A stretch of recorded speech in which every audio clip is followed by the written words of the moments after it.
जदि केही भूल काम करुथाए ताकू तार भूल कहीदेवा जरूरी हेले से निज भूल को केमिति सुधारी पारिबो। साहाज्य गोटे एमिति जिनिस समस्तंक पाखरु मिलेनी कि पाइबार आशा रखंतुनी, कारण किछि लोक अछंती कथारे आउ किछि लोक अछंती कामरे। एमिति काहेकि हुए? विश्वास बदलरे धोखा मिले एठी। एमिति काहेकि हुए? भल पाइबा बदलरे जंत्रणा मिले एठी। एमिति काहे हुए? खुशी बदलरे लुह मिले एठी। एमिति काहे हुए? मनीष भावे किछि आउ हुए अन्य किछि। एमिति काहे हुए?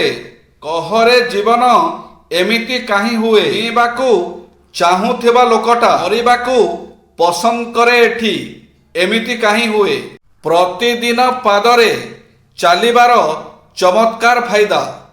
गोटिए सप्ताहरे 75 मिनिट पादरे चालिबा द्वारा आपणक 2 वर्ष आयु बढ़ी था। गोटिए सप्ताहरे 120 मिनिट्स पादरे चालिबा द्वारा स्मरण शक्ति 3 गुणा बढ़ी था। दिनरे 30 मिनिट्स चालिबा द्वारा मानसिक चिंता 36% कम होता है। प्रतिदिन 60 मिनिट्स चालिबा द्वारा आपन को रोका जाई परिबो।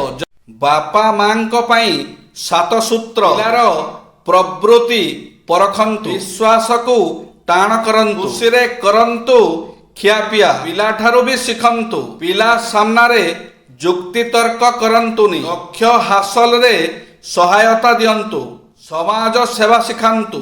सबु बापा मां चाहंती सेमानंक पिला पृथ्वी रे सबुठारू श्रेष्ठ मनीष हेउ। सेमाने आसक्ति बसत निज अनुसारे पिलाकू परिचालित करंती, ता मन कथा बुझंती ना। बेले बेले भल करू करू भेल होई जाए।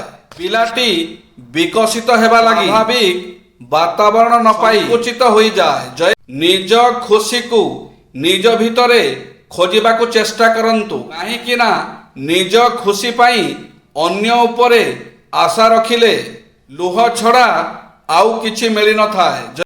जेउ मानंक पाखरे धन थाए सेमानंकर बंधु बांधव सांग साथींक संख्या आपे आपे बढ़ी चली थाए। दूर संपर्कीय माने दूररे थिबा लोक माने भी संपर्क रखंती, सेमानंक सह संपर्क बढ़ाइबाकू चली आसंती। प्रकृतरे धन थिले मन अछि। आजि काली जहा पाखरे धन अछि लोक माने तांकू बड़ मानुछंती। ज्ञानी बुद्धिमान लोक मानंकू धनी व्यक्तिंक पछकू पकेई दिया जाए। धनी मानंकू प्रथमे अधिक मान सम्मान सुयोग आउ सफलता मिली थाए। निजर लक्ष्य निर्धारण करिबा समय निजकू एही सब प्रश्न पचारंतु। आपणक लक्ष्य कौन दमदार, प्रभावशाली ओ बहुजन हितकारी? निजर लक्ष्य हासिल करिबाकू